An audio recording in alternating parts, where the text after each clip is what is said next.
La bénédiction du Seigneur est sur son peuple ce matin. Et j'ose croire que nos oreilles comme nos cœurs sont grands, ouverts pour recevoir encore ce que Dieu a prévu pour nous.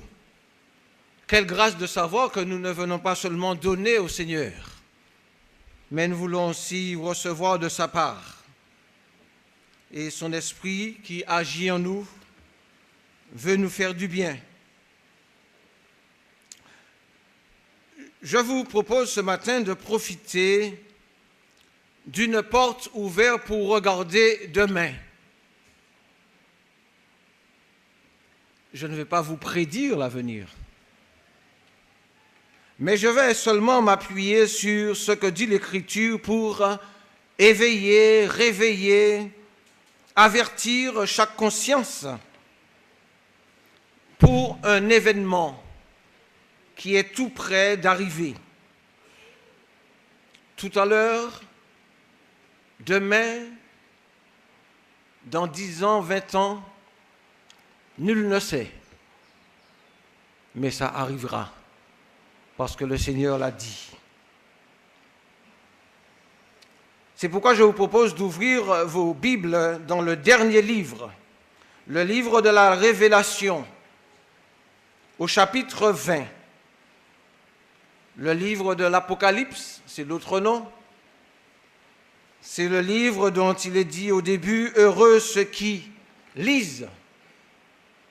Mais il est aussi dit ailleurs qu'il faut faire attention à ce que celui qui lise fasse attention. Apocalypse au chapitre 20.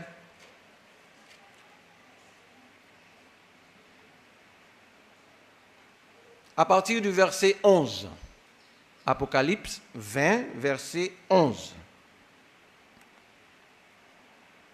Est-ce que nous pouvons lire ensemble?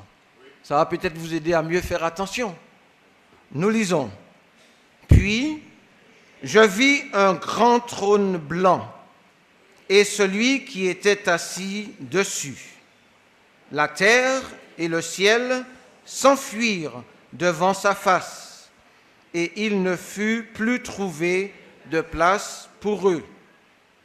Et je vis les morts, les grands et les petits, qui se tenaient devant le trône. Des livres furent ouverts, et un autre livre fut ouvert, celui qui est le livre de vie. Et les morts furent jugés selon leurs œuvres, d'après ce qui était écrit dans ces livres. La mer rendit les morts qui étaient en elle. La mort et le séjour des morts rendirent les morts qui étaient en eux. Et chacun fut jugé selon ses œuvres. Et la mort et le séjour des morts furent jetés dans l'étang de feu. C'est la seconde mort, l'étang de feu. Quiconque ne fut pas trouvé écrit dans le livre de vie fut jeté dans l'étang de feu. Amen.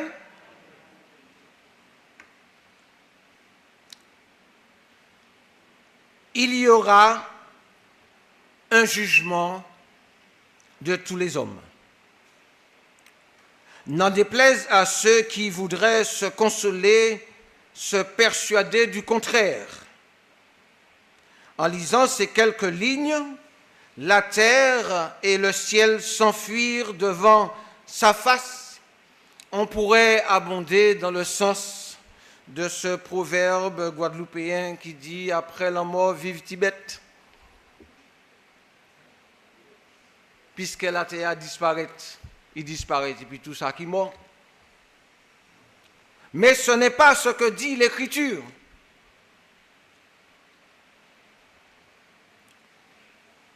Celui qui est assis sur le trône, le grand trône blanc, est là, bien vivant,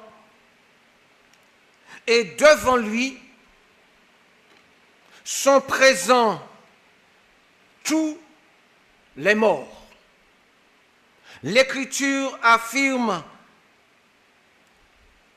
avec solennité qu'il est réservé aux hommes de mourir une seule fois, après quoi vient le jugement. C'est prévu et nul ne pourra en échapper. Le jour est déjà fixé. Nous ne savons ni le jour ni l'heure, mais Dieu l'a déjà fixé, selon sa souveraineté, selon son autorité. Et tout devra se passer comme Dieu l'a prévu. Dans Actes chapitre 17, versets 30 à 31, il est dit ceci, Actes 17, 30, 31.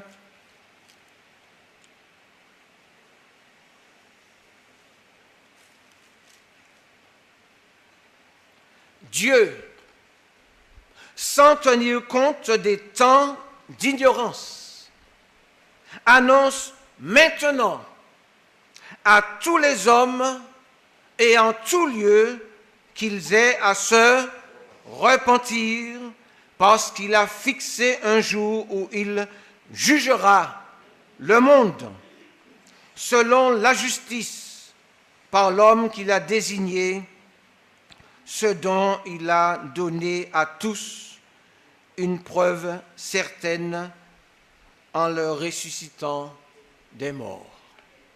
Et cet homme dont il est question, c'est Jésus-Christ. Dieu a déjà fixé le jour. Et cela va arriver. Voulez-vous avec moi considérer quelques détails sur le déroulement de ce jugement? Le dossier sera bien ficelé. Il n'y aura plus de recherche supplémentaire d'indices et d'éléments. Quand le dossier arrivera sur le bureau du juge, tout sera complet. Et il n'y aura pas de présomption d'innocence. Parce que Dieu, sans tenir compte des temps d'ignorance, annonce à tous les hommes qu'ils aient à se repentir. Devant le trône se trouvent tous les morts. Les grands en âge.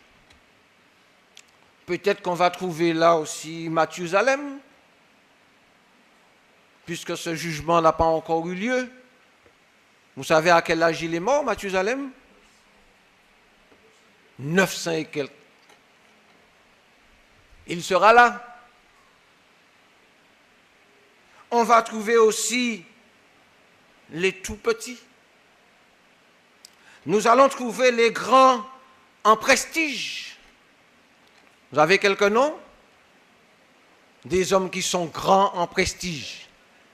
Les stars. Non, vous n'en connaissez aucun? C'est pas vrai. Allez, tous les présidents des républiques, tous les stars du cinéma, du sport, tous, ils seront là. Salomon sera là. Ce roi qui n'a pas eu d'égal sur cette terre, il sera là aussi. Le grand Émile Péraste sera là.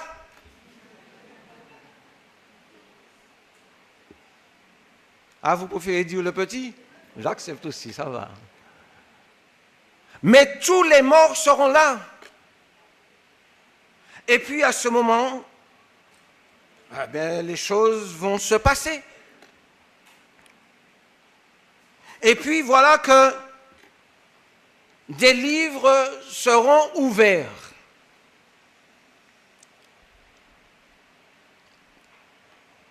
Qu'y avait-il d'écrit? Qu'y avait-il de consigné dans ces livres? L'Écriture nous dit qu'il y avait toutes les œuvres toutes les actions des hommes, voire même leurs pensées secrètes, selon Romains chapitre 2, verset 16. Sur chaque dossier, il y aura un nom. Tout y est inscrit avec des détails. Même ce que nous pensions avoir caché jusque-là, ce qui était resté secret. Personne ne peut savoir ça. Un jour, ce jour-là, le livre, le dossier de chacun sera ouvert. Alors, on verra défiler paragraphe après paragraphe toutes les actions secrètes. Je ne verrai pas ce qu'il y a dans le livre de Monsieur Intel, mais je pourrai voir ce qu'il y a dans mon dossier. Je ne serai pas témoin assisté, mais j'aurai une position par rapport à ceci. Les choses qui ont été faites avec désinvolture, avec orgueil, avec superficialité, sans véritable respect pour Dieu.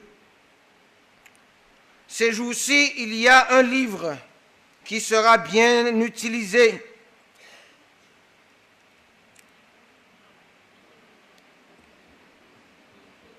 À nous chanter Noël. Je ne sais pas si ce livre-là sera ouvert en ce grand jour. Mais tous ceux qui chantent, ouais, je n'ai même pas pris les cantiques que nous chantons ici, hein. Peut-être que les ailes de la foi seront ouvertes pour certains.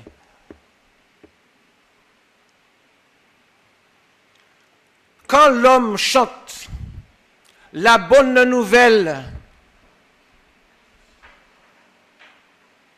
qui nous a été annoncée, un sauveur nous est né, sans tenir compte de celui-là, ce sont des paroles qui seront inscrites à la charge de tous ceux qui auront passé leur temps à s'amuser, à festoyer et à chanter entre deux acras et deux verres de je ne sais trop quoi, quelle boisson.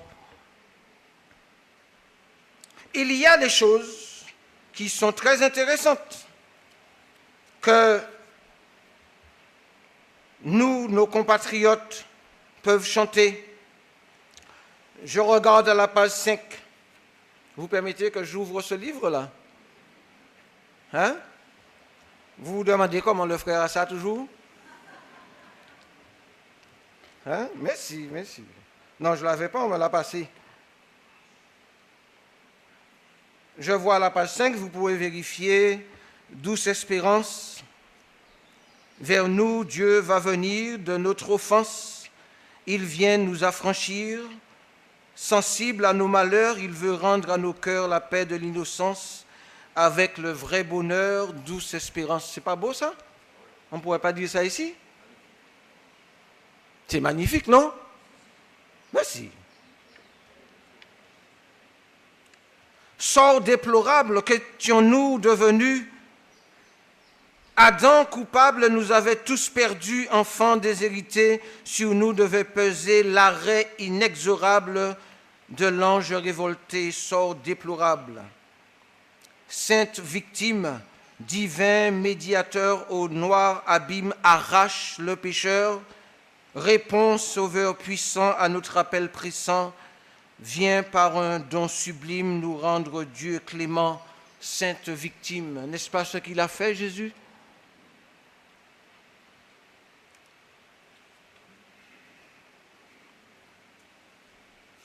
Daigne paraître au Fils de l'Éternel, viens nous remettre sur le chemin du ciel, vers toi, la félicité, seul en vérité tu peux, ô divin Maître, guider l'humanité. daigne paraître. Que dire, mes frères et sœurs, que dire, mes amis? Puisque l'Écriture dit avec force, ils sont donc inexcusables, puisqu'ayant connu Dieu, ils ne l'ont pas glorifié comme Dieu, mais leur cœur a été plongé dans les ténèbres. Se croyant sages, se disant sages, ils sont devenus fous. On parle, on chante. Oui, pour ce maudit péché, l'auteur de la nature, etc., etc. Oui, Jésus l'a fait. Mais ce n'était pas seulement pour qu'on le chante à tue-tête à la fin de l'année. Ensuite, retomber dans les mêmes travers. Il est venu. Il a tout fait pour nous arracher de l'esclavage du péché. Il est donc suicidaire, inconscient, de chanter ces paroles uniquement de façon culturelle. Chanter Noël, on va mettre ça dans la culture. La naissance de Jésus. Ce n'est pas sûr, rien n'est moins sûr qu'il soit né le 25 décembre. Je sais pour quelqu'un, je suis sûr, parce que c'est affiché dans le livret de famille de la famille Péraste. Je sais, je suis sûr, il y a quelqu'un qui est né le 25 décembre. Mais pour Jésus, on ne sait pas quand il est né. Mais on sait qu'il est venu. On sait. Et on sait par l'Écriture pourquoi il est venu. Il est né, il a vécu et il est mort pour pardonner les péchés des hommes et leur permettre de retrouver la relation avec le Dieu saint. Alors chanter de façon désinvolte, même pour nous, ce genre de paroles, cela devient de l'inconscience. Jésus a dit par tes paroles, nous pouvons lire ceci, Matthieu chapitre 12, Matthieu 12, puisque je sais aussi que vous prenez note pour pouvoir revisiter tout ça à la maison, c'est très bien. Parce que c'est toujours bon de vérifier si tout ce qui est dit est selon l'Écriture. Matthieu chapitre 12, c'est Jésus qui parle, versets 36 et 37. Je vous le dis, au jour du jugement, les hommes rendront compte de toute parole vaine qu'ils auront proférée, car par tes paroles tu seras justifié et par tes paroles tu seras condamné. C'est ce que dit Jésus ici. Dit-il la vérité? Dit-il la vérité? Oui, Jésus dit toujours la vérité.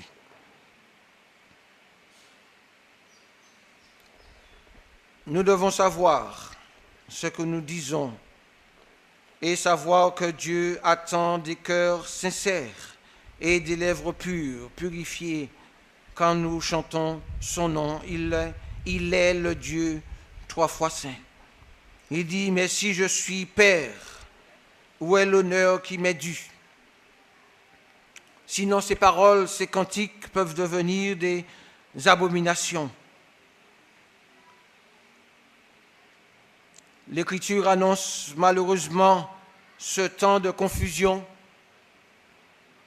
Dans 2 Timothée chapitre 3, 2 Timothée chapitre 3,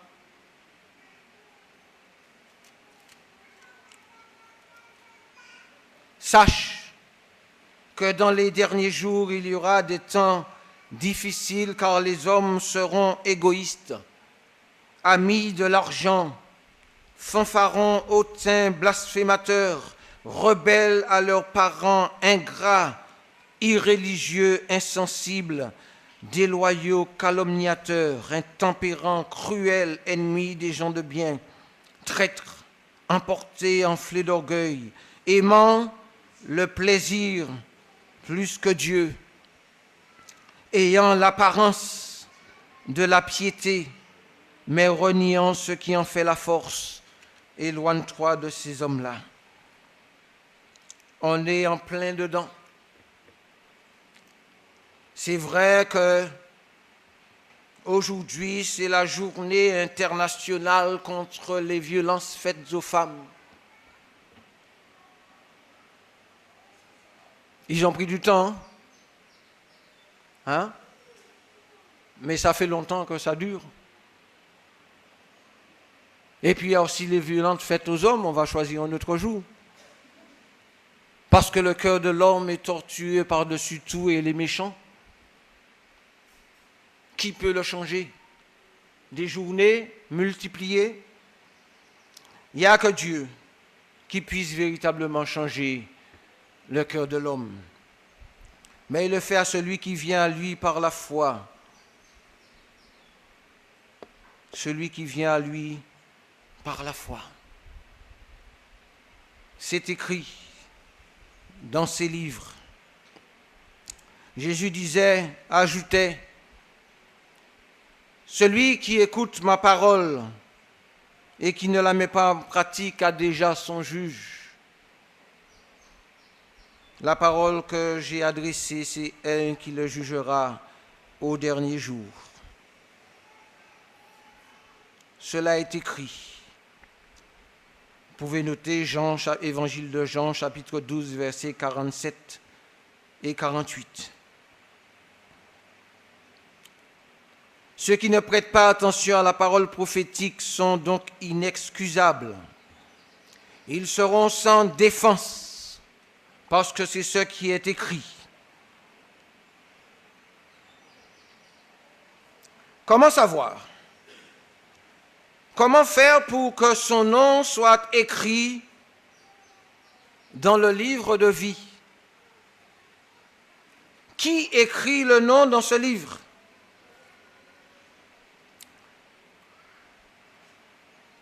Les hommes, les morts, furent jugés selon leurs œuvres d'après ce qui est écrit dans ces livres. Il y eut les livres, et puis il y eut un livre.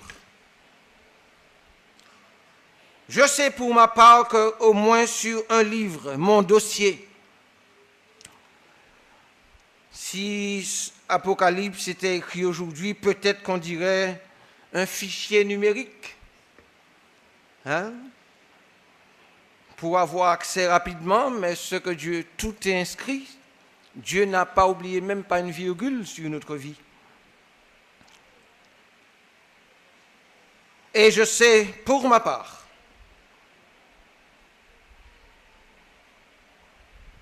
par la grâce de Dieu, je ne suis plus parmi les inexcusables. Parce que quelque part, dans le livre de ma vie, dans mon dossier, il est écrit « pardonné ». Il est écrit « justifié ».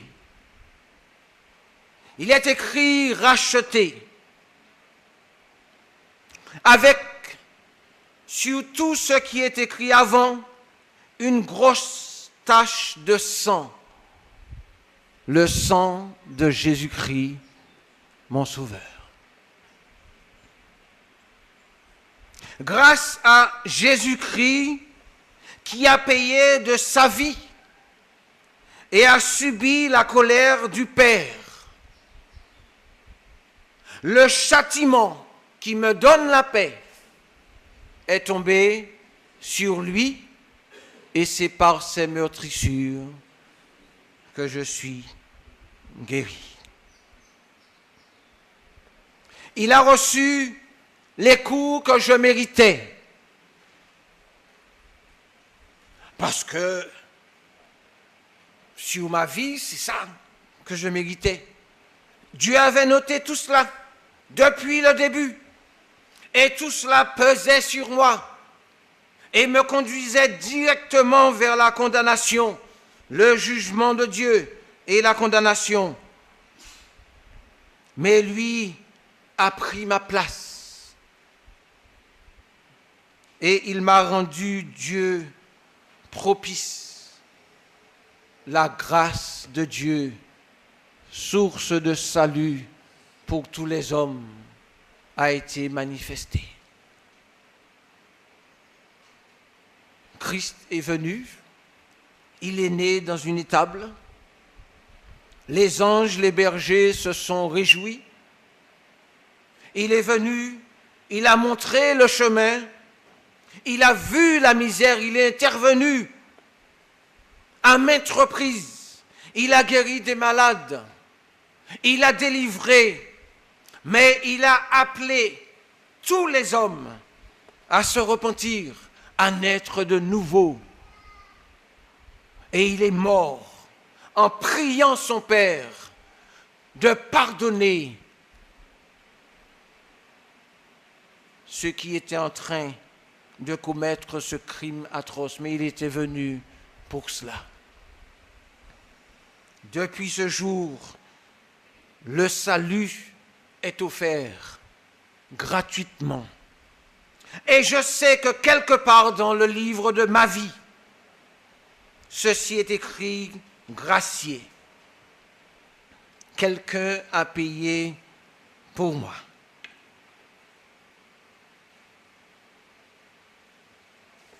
Il est venu mourir à ma place et me donner la vie, sa vie. Je me suis humilié, lui demandant pardon de l'avoir si atrocement offensé.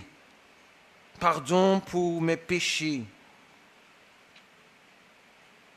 Et il m'a offert sa grâce. Car tous ont péché et sont privés de la gloire de Dieu. Mais tous peuvent être gratuitement justifiés. Romains 3, 24. Tous ceux qui entendent le message, qui se repentent, qui croient, alors sur le livre de leur vie, en un instant, Dieu écrit pardonner, racheter, gracier, justifier, et Jésus désormais prend place. Et merveille, qu'est-ce qui se passe? Alors Dieu ouvre l'autre livre, son livre, le livre auquel lui seul a accès. Et je crois qu'il l'a fait pour moi.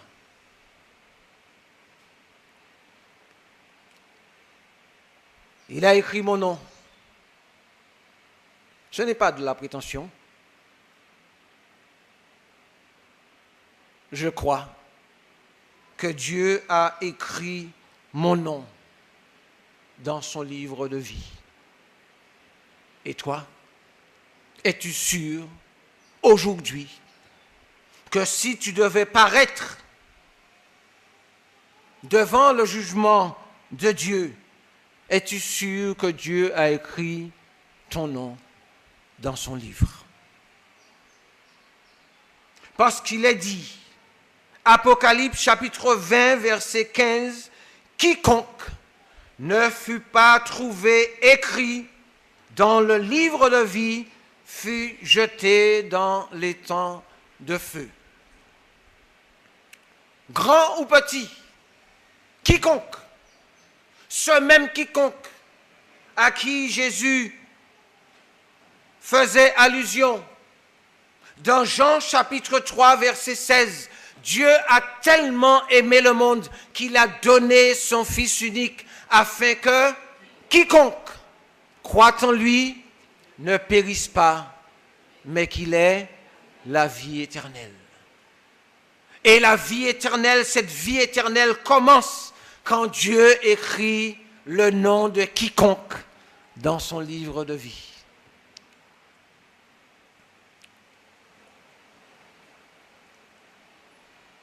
Il a inscrit mon nom dans son livret de famille.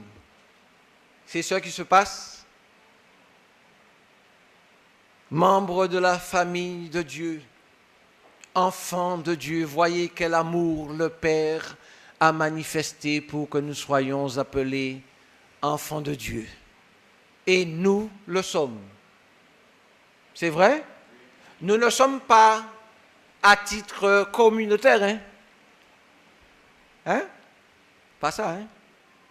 Il faut que chacun le soit et en soit convaincu et en fait ce que Dieu recommande, ce que Dieu demande.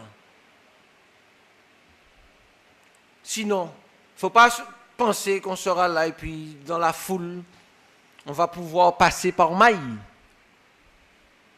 Hein?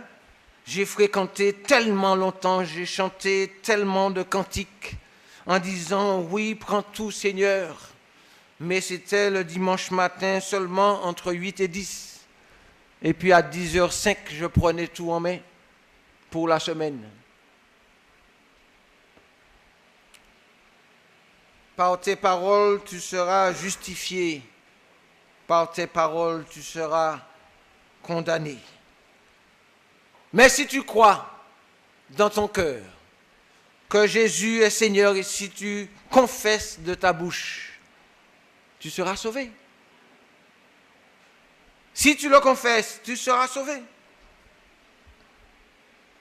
Et je sais, aujourd'hui, béni soit l'Éternel, que mon nom est inscrit dans son livret de famille et pour toujours, malgré mes doutes, malgré mes luttes, malgré mes chutes, parce qu'il y en a.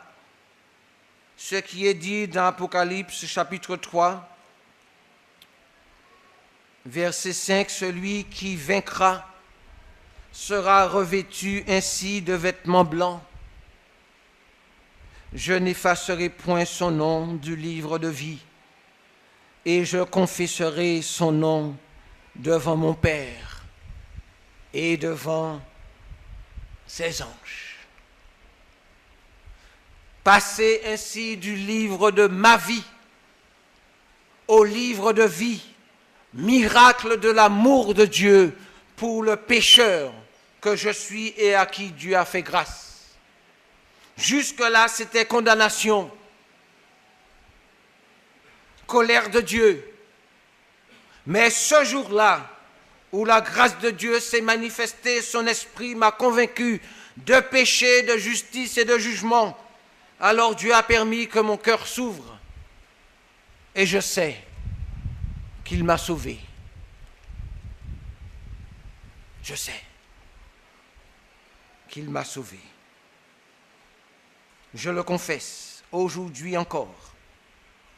Je le crois dans mon cœur et j'attends son retour. J'attends son retour.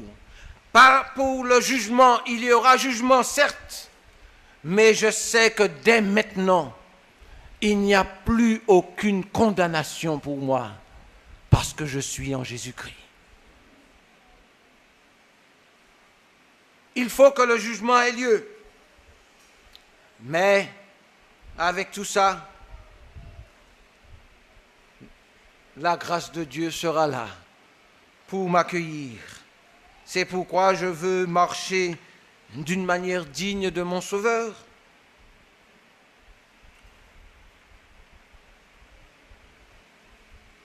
Je ne vais pas persévérer en espérant être sauvé.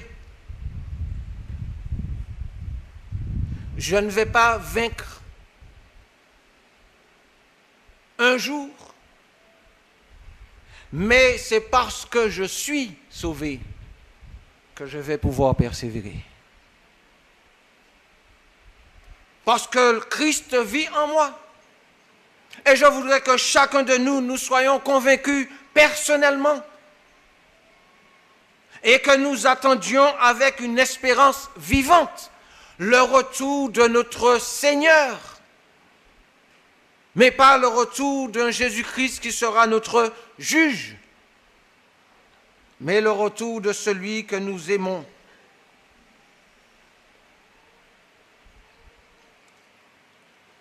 je prie ce matin que chacun de nous puissions y réfléchir. Es-tu sûr et qu'as-tu fait pour pouvoir dire aujourd'hui, je sais que mon nom est écrit dans le livre de vie de mon Seigneur. Et je marcherai en paix jusque dans l'éternité. La mort viendra, le jugement aussi, mais je ne crains rien. Je ne crains rien, parce que Jésus-Christ vit en moi. Je veux lui obéir, et par sa force, je lui obéirai. Je tiendrai debout jusqu'au bout, parce que lui me tiendra. Lui me gardera. L'Éternel est mon berger. Je ne manquerai de rien. Il me fait reposer dans de verts pâturages. Il me dirige près des eaux paisibles. Il restaure mon âme. Es-tu sûr aujourd'hui? Parce qu'on ne sait ni le jour ni l'heure du jugement. Mais le jugement arrivera. Oh, que Dieu touche nos cœurs encore en ce matin. Et je vous propose de vous incliner quelques instants. Parlez à votre Dieu. Dites-lui si vous n'êtes pas sûr. Et si vous êtes encore dans le doute à cause de vos péchés qui pèsent sur vous. Vous pensez que c'est ceci, cela, je suis comme ça parce que ma femme, mes enfants, mon patron, etc. Non, vous êtes comme vous êtes parce que le péché encore manifeste sa puissance dans vos vies. Vous n'êtes pas en paix. Alors venez à Christ et il vous rendra libre. Quelques instants, priez dans votre cœur, votre Dieu.